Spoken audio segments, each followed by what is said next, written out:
이번에 10월 달에 10월 말에 가는 캄보디아 단기 선교팀 지원하신 분들 이야기를 좀 들어보니까 원래 계획한 건 아닌데 기획했던 건 아닌데 부모님과 자녀들 가족별로 신청들을 하셨다 그럽니다. 그래서 아이들과 함께 부모님이 함께 선교지를 가는 그러한 모습이 이번 10월 달에 있는 캄보디아 단기 선교의 그림으로 그려지게 됐습니다. 티켓팅을 벌써 했는지는 잘 모르겠는데 아직 안 한 것 같으니까 혹시 원하시면 최모세 목사님에게 바로 신청해 주시면 함께 할 수 있지 않을까 싶습니다. 우리 아이들 보니까 오늘 순 나오셔서 특성하고 아이들도 보니까 이 10월 말에 가게 될 가족들이 함께 가게 될 교구 성교행이 생각이 났습니다. 그래서 말씀을 한번 드렸습니다. 오늘 본문은 마태복음 23장인데요. 지난주에도 이 23장 말씀을 보았던 것처럼 예수님이 공개적으로 가르침을 주는 마지막 가르침이 마태복음 23장의 내용입니다. 이 내용 보면 1절부터 12절까지는 경고의 말씀이 나오고 오늘 본문이 시작되는 13절부터 36절까지는 7번에 걸쳐서 화 있을진저라고 하면서 예수님이 아주 통렬한 비판을 하십니다. 화 있을진저라는 표현이 7번 나오기 때문에 그냥 소위 그냥 흔히 칠화선언이다 이렇게 표현하기도 합니다. 7번 거기에 대한 내용이 나와요. 우리 성도님들 만약에 눈을 감고 한쪽에서는 2개 컵이 있는데 한 컵에는 코카콜라가 있고 한 컵에는 물이 담겨 있다 그러면 그것을 눈을 감고 마셨을 때 구별하는 것이 어렵지 않겠죠? 근데 만약에 눈을 감고 한쪽 컵에는 코카콜라를 두고 한쪽 컵에는 부동의 1위인 코카콜라가 아니라 부동의 2위인 펩시콜라가 있다고 생각하면 구별을 잘 할 수 있을까요? 잘 할 수 있을 것 같은데 예전에 조사된 거 보니까 잘 못하더랍니다. 그러니까 코카콜라에 중독됐다라고 하는 사람들도 코카콜라라고 집어든 것 중에서 펩시가 더 많답니다. 그러니까 잘 구별하기 어려운 거예요. 구별하는 것이. 오늘 본문의 말씀을 보면 화 있을진저라고 하면서 예수님께서 바리새인들과 서기관들을 향하여 그들의 어떤 위선, 외식에 대해서 아주 통렬하게 비판을 하시는데 이 말씀을 우리가 우리 자신을 돌이켜보는 말씀으로 삼는다 그러면 이 말씀이 화가 아니라 복으로 우리 가운데 다가올 것이라고 믿습니다. 생각보다 내가 외식을 하고 있는지 안 하고 있는지는 코카콜라와 펩시를 눈 감고 마시는 것처럼 어떤 면에서는 구별하기가 어렵습니다. 왜냐하면 외식을 하는 것들의 그 모습의 특징은 남도 속이지만 그러다 보면 자기 자신도 속이기 때문에 그렇습니다. 자기 자신을 속여요. 어느 순간 자기 자신을 속이기 시작하면 내가 외식을 하고 있는지 안 하고 있는지 구별하기가 어느 순간 어려워질 수도 있습니다. 그래서 오늘 말씀을 통해서 화가 아닌 복으로 우리 가운데 이 말씀이 다가올 수 있도록 나의 신앙은 진실한가 이렇게 비춰보면서 말씀을 살펴보면 좋겠습니다. 첫 번째 화에 대한 내용이 13절 말씀이 나오는데 우리 13절 말씀 함께 우리 성경 찾으신 분들 함께 말씀을 합독하겠습니다. 화 있을진저 외식하는 서기관들과 바리새인들이여 너희는 천국 문을 사람들 앞에서 닫고 너희도 들어가지 않고 들어가려 하는 자도 들어가지 못하게 하는도다. 화 있을진저 이게 헬라어로 우아이라고 하는 단어가 쓰여지는데 이 말은 그냥 우리가 지금 보고 있는 것처럼 저주가 있을 것이다 라고 하는 이러한 내용이 그 안에 담겨 있습니다. 그러니까 하나님의 공의와 심판이 이 안에 담겨져 있어요. 근데 그것만 있지 않고 슬프다 이런 탄식의 의미도 이 단어 안에 담겨져 있습니다. 죽은 사람을 애도할 때 쓰는 표현이기도 하고요. 그래서 이 말씀을 보면 이 화 있을 찐저라고는 말 속에 하나님의, 예수님의 그 준엄한 심판이 담겨져 있지만, 그러한 모습으로 살아가는 바리새인들과 서기관들을 향하여 슬퍼하시고 탄식하시는 예수님의 모습도 함께 있다라고 하는 것을 기억하면 좋을 것 같습니다.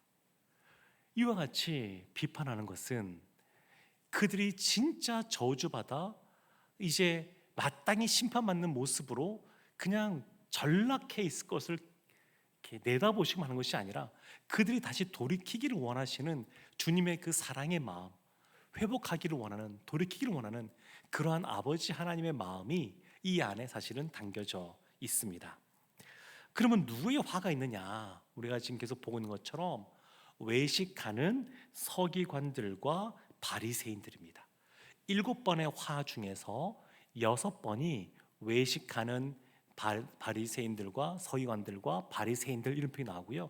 딱 한 번 16절에 보면 세 번째 화에 대해서는 이렇게 표현하는데, 화 있을진저 눈먼 인도자여, 이런 표현이 있습니다. 눈먼 인도자. 그러니까 지금 예수님이 누구를 지금 대상으로 비판하시는 거냐면, 주된 대상은 외식하는 서기관들과 바리새인들이요, 또 한 부류는 눈먼 인도자, 영적인 지도자라고 할 수 있겠죠. 그들을 향하여 경고의 말씀을 비롯한 비판의 말씀을 지금 하고 계신 겁니다. 서기관들과 바리새인들의 문제는 뭐냐면 외식한다는 겁니다. 외식한다는 것, 위선하는 거죠. 위선, 종교적인 그러한 외식, 종교적인 위선, 그것이 또한 자기 기만적인 위선과 외식으로 나타나게 되는데, 여기서 외식이라고 하는 것, 위선이라고 하는 것은 단순히 그가 하는 말과 행동이 일치하지 않는 것을 의미하는 것이 아닙니다. 우리 언행일치라고 그러죠. 그들이 하는 말과 행동이 일치하지 않는다, 이것 때문에 이와 같은 비판을 받고 있는 것이 아닙니다. 단지 그게 아니라 그들의 마음에, 그들이 그 행동을 하는 취지가 그 안에 하나님께서 처음에 계획하시고 하나님이 갖고 계신 뜻이 그 안에 담겨져 있지 않기 때문에 이와 같은 비판을 받고 있는 겁니다.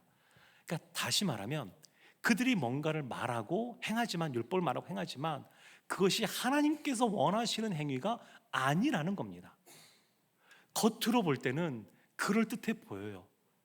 겉으로 볼 때는 문제가 없어 보입니다. 그러나 실제로 하나님께서 원하시는 모습이 아니다라는 겁니다. 그냥 하나님께서 말씀하신 것 지키는 것처럼 보입니다. 안식일을 거룩히 지키기 위해서 안식일 날 웬만한 것 하지 않고 그냥 그 예배 드리는 데만 집중하고 그렇게 행합니다. 그거 자체가 겉으로 볼 때 문제가 없는 것처럼 보여져요. 근데 그런 모습을 예수님이 비판하고 있는 겁니다. 그것이 문제가 있다라고. 그 안에 하나님의 마음이 없으니까 이들 가운데 이런 같은 외식이 나타나게 됩니다.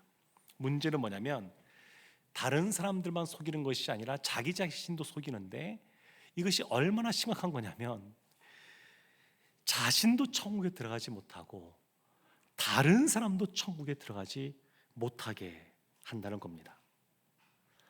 천국 문을 사람들 앞에서 너희가 닫는다, 이렇게 말을 듣고 있습니다. 그러니까 단순히 외식이라고 하는 것이 그냥 언행일치를 못하는 불일치의 모습이 아니라 본인이 천국에 못 들어가는 모습이라는 겁니다. 본인만 못 들어가는 것이 아니라 다른 사람도 못 들어가게 합니다. 그래서 이것이 문제가 심각합니다. 특별히 영적 지도자들이 타락했을 경우에는 일반 사람들보다 훨씬 심각한 결과를 초래합니다.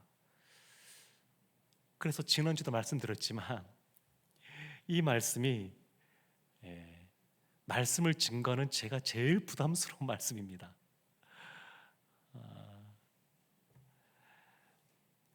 제가 이제 강대상에서 이렇게 말씀도 선포하고 또 예배도 집례하고 이렇게 합니다만, 이 자리에 설 만한 자격이나 조건이 있어 서는 것이 아니고 예수 그리스도의 보혈로 덮어주셔서 그래서 사실은 이 자리에 서는 겁니다.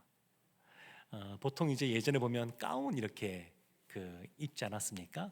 사제들도 입고 또 목사님들 중에서 입는 분들도 계십니다.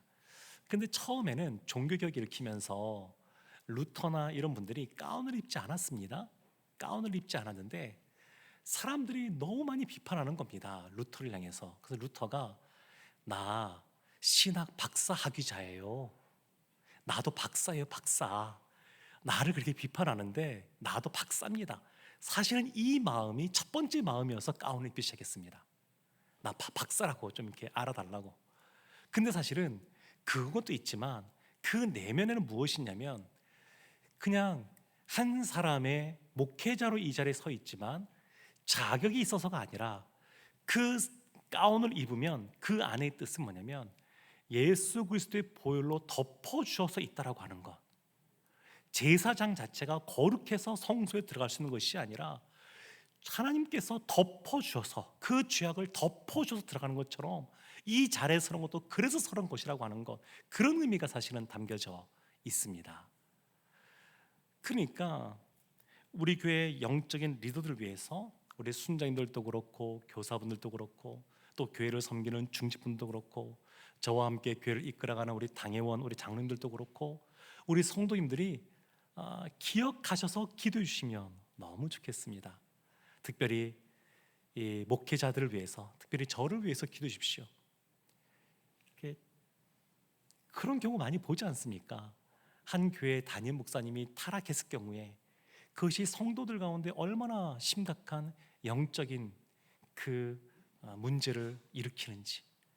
그래서 이 외식하는 이 서기관들과 바리새인들은 자기 한 사람만 천국에 못 들어가는 것이 아니라 다른 사람도 천국에 못 들어가게 하는 그런 심각한 죄악이 이들 가운데 있었습니다. 이것을 조금 더 구체화해서 천국문을 닫는다는 것이 뭔가, 이들이 어떤 모습으로 천국문을 닫고 있는가, 그것을 조금 더 구체화해서 보여주는 모습이 두 번째 화해에 대한 모습인데, 그것이 15절 말씀에 나와 있습니다. 우리 15절 말씀 함께 합독하겠습니다.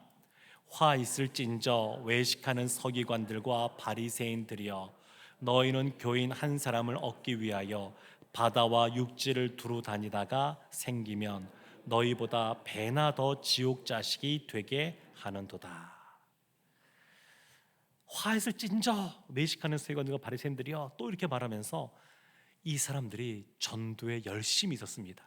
그래서 너희는 교인 한 사람을 얻기 위하여 바다와 육지를 두루 다닌다. 전도에 열정이 있어요. 열심히 있어요. 그냥 주변에만 전도하는 것이 아니라 바다와 육지를 다닐 만큼 이 바리새인들은 전도에 열정이 있었던 사람들입니다. 근데 문제는 뭐냐면 그들에게 복음을 전도하다가 그 한 사람이 생기면 그들을 자신들처럼 바리새인으로 만들기를 힘썼다는 겁니다. 그것을 예수님 뭐라고 말씀하냐면 배나 더 지옥 자식이 되게 하는도다, 이렇게 말씀하고 있어요. 그러니까 바리새인들이 되게 위선적이고 외식하는 사람들이고 경건의 능력은 없으면서 경건의 모양은 있는 사람들인데 자기 같은 사람들을 만드는 겁니다. 자기 같은 사람을. 그러니까 이 사람들은 천국에 못 들어가는 것이 아니라 배나 더 지옥 자식이 되게 하는 그러한 문제를 일으키고 있습니다. 율법을 지키는 것, 그것을 중요한 것은 뭐냐면 그것을 지키라고 하신 하나님의 마음을 헤아리는 겁니다. 그 마음을 아는 겁니다. 왜 주일날 예배 드려야 되지? 하는데 그냥 늘 드리던 거니까, 어쩌면 모태신앙으로서 그냥 태어날 때부터 다 드렸으니까 왠지 주일날 예배 안 드리면 뭔가 허전하고 왠지 하늘에서 불이 떨어질 것 같은 그런 불안감도 생기고, 그래서 드린다 그러면 뭔가 오해하고 계신 거예요. 주일날 예배 드리는 건 너무너무 중요하고 당연한 것이지만 그것이 왜 중요하냐? 하나님을 만나는 자리, 하나님이 주시는 은혜를 받아 누리는 자리, 그 하나님께 받은 은혜에 대하여 감사하는 자리, 그런 자리 아니겠습니까? 근데 그것을 잊어버리면 어느 순간 우리가 하는 그 종교적 신앙의 행위가 종교적인 외식이 될 수가 있습니다. 그럼 이런 질문을 해볼 수 있죠. 대답 안 하셔도 돼요. 나는 주일날 예배 자리에 나오면서 얼마나 그 예배를 사모하는 마음으로 나오는가. 오늘 이 주일날 예배 자리에 나가면서 하나님이 나에게 어떤 은혜를 주실까 기대하는 마음으로 나오는가. 언제 이런 마음을 가졌지? 한번 생각해 보시면 내가 코카콜라와 펩시를 마실 때 구분하는 것 어려운 것 같지만 사실은 정직하게 내 안을 들어보면 콜라와 물을 마시는 것처럼 판단이 섭니다. 바리새인들과 서기관들은 누구보다 말씀을 갖게 했던 사람들이고 그 말씀을 지키고자 힘썼던 사람들이고 이 사람들을 무시할 수가 없습니다. 바다와 육지를 다리며 복이 전도하기 위하여 열정이 있었던 사람들, 이런 사람들 어떻게 쉽게 따라가겠습니까? 근데 이랬던 사람들이 자신도 천국에 못 가고 다른 사람도 천국에 못 가게 하는, 오히려 더 큰 지옥 가운데 있게 하는 그러한 잘못을 저지르고 있습니다. 그만큼 외식이 무서운 겁니다. 무시무시한 겁니다. 예수님이 사람이 안식일을 위해 있는 것이 아니라 안식이 사람을 위하여 있는 것이다, 이런 말씀하셨습니다. 안식일 날 손 마른 사람이 있어서 그 사람을 고쳐주었더니 안식일 날 그걸 고쳤다고 바리새인들이 공격하니까 예수님이 이런 말씀을 하셨습니다. 그러니까 왜 안식일이 주어졌는지 그것을 잊어버리고 그거 자체에 그냥 지키는 것만 생각하면, 그러면 하나님의 마음을 모르고 잘못된 외식의 길로 갈 수가 있습니다. 그래서 우리가 신앙생활하면서 우리가 뭐 봉사도 하고 기도도 하고 하는데 이런 것들에 대한 질문들을 자꾸 던져보는 게 좋습니다. 내가 예배를 드리는데 하나님께서 원하시는 예배가 무엇일까? 내가 기도 생활하는데 하나님이 원하시는 기도 생활은 무엇일까? 나는 어떻게 해야 될까? 이런 질문들을 계속 던지는 것이 좋습니다. 이런 거 없이 그냥 오랫동안 수십 년 동안 신앙생활 왔으니까 하던 대로 이렇게 하는 것, 이것이 굉장히 위험할 수가 있습니다. 최근에 우리 교회에 새로 등록하신 새가족분들 만나면 참 이렇게 좋은 부분들이 있는데, 신앙생활을 어렸을 때 하다가 10년 만에 돌아오신 분, 20년 만에 돌아오시는 분, 30년 만에 다시 나오시는 분, 이런 분들을 제가 요즘 만나고 있거든요. 만나보면 진짜 어렸을 때 나이다가 다시 나오게 되면서 이 과정이 쉬운 건 아니지 않습니까? 그동안 마음의 갈등도 있었을 것이고, 그리고 나오면서 이분들의 공통적인 그 태도는 무엇이냐면, 저는 이렇게 방황하다가 이제서야 간신히 나온 그러한 사람입니다, 이런 것들이 기본적으로 깔려 있어요. 그러니까 스스로 자격 없다는 것을 알고 그것을 베이스로 하고 나옵니다. 그 마음이 오랫동안 방황하는 시간을 가졌지만 마치 탕자가 그랬던 것처럼 그 마음이 가난해져서 그냥 내가 자격이 없는데 이 자리에 나온 것 자체가 너무 감사합니다, 이런 마음을 간다 그러면 하나님께서 그 마음 기뻐하지 않으시겠습니까? 그러니까 이분들에게는 외식이 지금 없습니다. 있을 수가 없죠. 이제 다시 새롭게 시작했으니까. 그러니까 그 하나님께서 원하시는 그 마음의 중심을 보시는 하나님 앞에 바른 모습으로 있으려고 노력하는 그런 모습들을 제가 요즘에 매주 그런 분들 만나고 있습니다. 그래서 기쁨이 있어요. 감사함이 있고, 우리 교회가 이렇게 쓰임받는 것도 너무 감사하고 너무 좋습니다. 이단들 보면 어떠냐면, 이단들은 전도에 요즘 열심히 있습니다. 멀리 찾을 것도 없죠. 우리가 다 알고 있는 그런 이단들이 있습니다.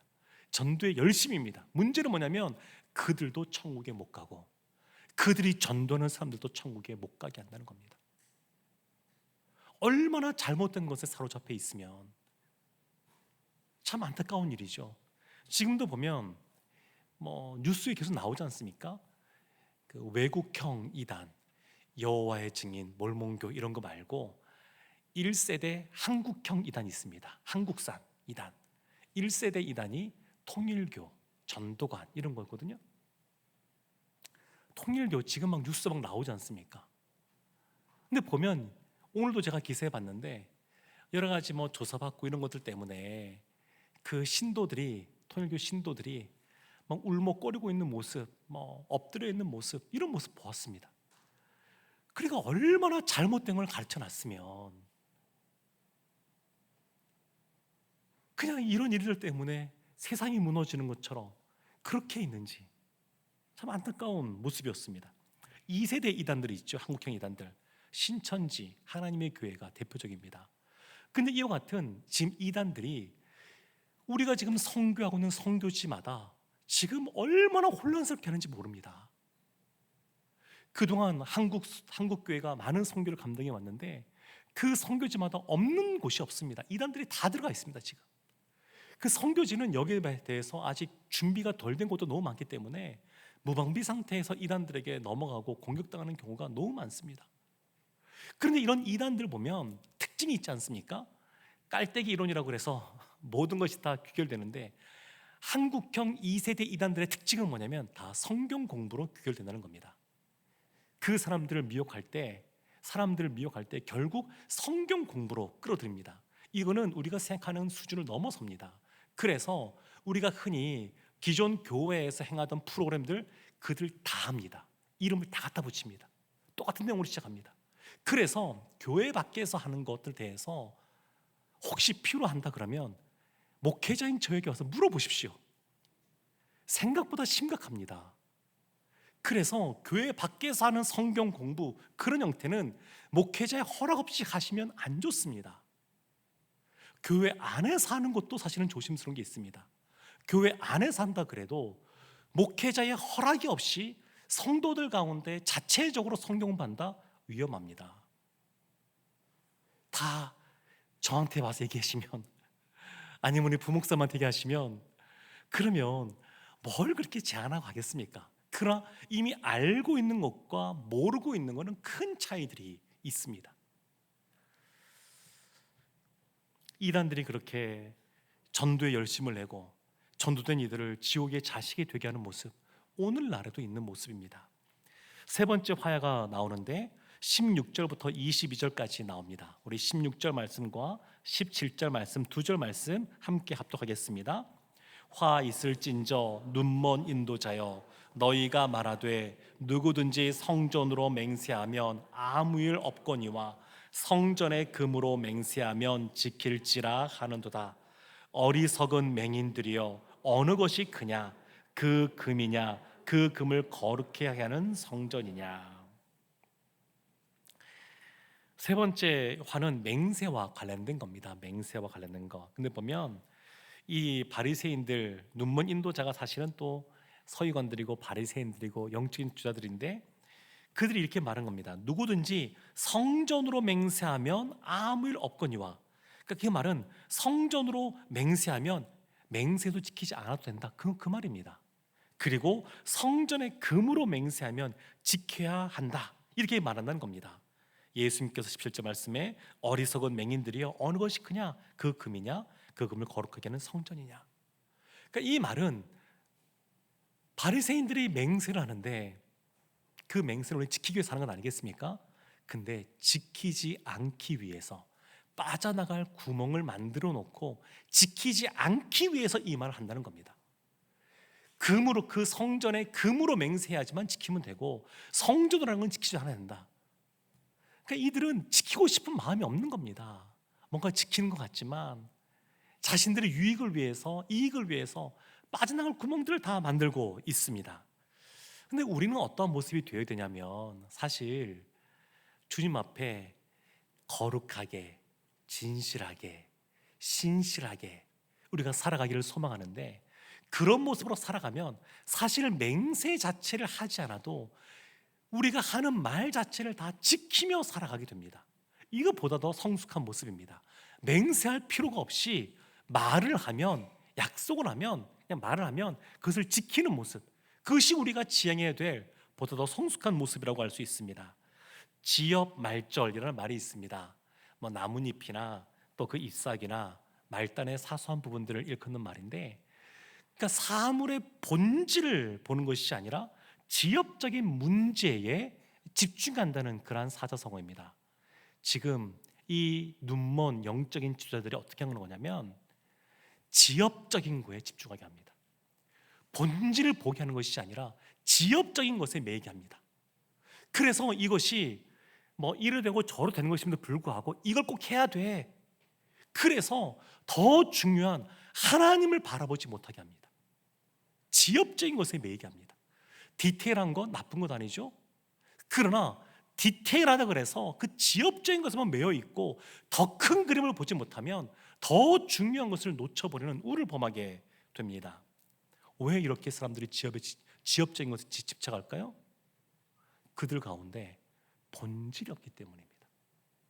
본질 있는 사람은, 그 심령 가운데 예수 그리스도 꽉 찬 사람은 무엇을 말하냐면 예수님이 내 삶에 어떻게 행하셨는지, 나에게 어떤 기쁨을 행하 주셨는지, 나를 통하여 무엇을 행하셨는지, 이런 것들을 자랑합니다. 하나님을 찬양합니다. 사람을 만나면 하나님을 찬양하고 하나님의 행하실 일들을 높여드리고 그 하나님을 내가 이런 부분을 더 깨닫게 되었노라고 고백하게 되고, 예수님을 전하고 하나님의 마음을 알려주고 그렇게 행하는 겁니다. 근데 본질이 없으면, 그 심령 가운데 예수 그리스도가 없으면 어떻게 되냐면, 사소한 것, 예배 시간에 10분 전에 왔느냐 9분 전에 왔느냐 이런 것들 따지는 거예요. 채소 가지고 그거에 11조를 했느냐 안 했느냐 이런 걸 따지는 겁니다. 봉사를 하는데 이걸 했느냐 안 했느냐 그런 걸 따지는 거예요. 지엽적인 것을 따지는 거예요. 본질이 없기 때문입니다. 본질이 없으니까 어떻게 신앙생활을 하는 거냐면 그냥 있는 척을 하는 겁니다. 있는 척. 나의 신앙이 얼마나 좋은지, 내가 얼마나 봉사를 많이 하는지, 예배 자리에 잘 참석하는지, 내가 얼마나 많이 헌금을 하는지 이런 것들로 보여주려고 합니다. 근데 마음에 믿음이 있고 주님을 만난 사람들은 어떻게 신앙생활을 하냐면 척을 하는 것이 아니라, 그런 걸로 자신을 증명하려고 하는 것이 아니라, 내가 예수님과 오늘도 어떻게 동행했는지, 그 주님을 만나서 오늘 어떤 마음이 있었는지, 오늘 요즘에 내가 부르는 찬양에 어떤 찬양이 많이 있는지, 이런 것들을 나누는 겁니다. 그 안에 본질이 있어야 되는데 그 본질이 없으면 그 안에서 오는 기쁨이 없습니다. 그러니까 신앙생활 할 때에 그냥 맛있는 거 먹고 누가 재밌는 이야기를 해서 웃는 거 뭐 그런 것이 아니라, 예수님 때문에 기뻐하고 즐거워하는 모습, 주님 때문에 감사하는 그런 마음과 표정들, 그런 것들이 나오는 겁니다. 본질이 없으니까 외적인 거에 집중하고 외적인 걸로 자기를 포장하고, 그리고 스스로도 거기에 속는 겁니다. 내가 이런 것들을 해왔어. 그래서 나오는 것이 왕년에 그런 말 아니겠습니까? 라떼, 왕년에, 나 옛날에 왕년에 청년부 회장했어. 이런 걸로 수십 년이 지나도 그걸 우려먹는 분들 계시는데, 제가 말은 안 하지만 제 안에 기도가 나옵니다. 그거 아니라 하나님 만난 경험 수십 년 전 이야기가 아니라 요즘 만난 하나님, 최근에 내가 만난 하나님, 간증을 들어도 옛날 간증이 아니라 요즘 내가 하나님께 받은 그런 은혜, 그런 것들을 나누기를 원합니다. 사랑하는 성도 여러분, 경건의 모양은 있으나 경건의 능력이 없는 자가 아니라 경건의 능력과 모양을 다 갖고 그것을 경험해 살아가는 우리 모두가 되기를 원합니다. 신실하게, 진실하게, 거룩하게 주님 앞에서 살아가는 우리 모두가 되기를 주님의 이름으로 축원합니다.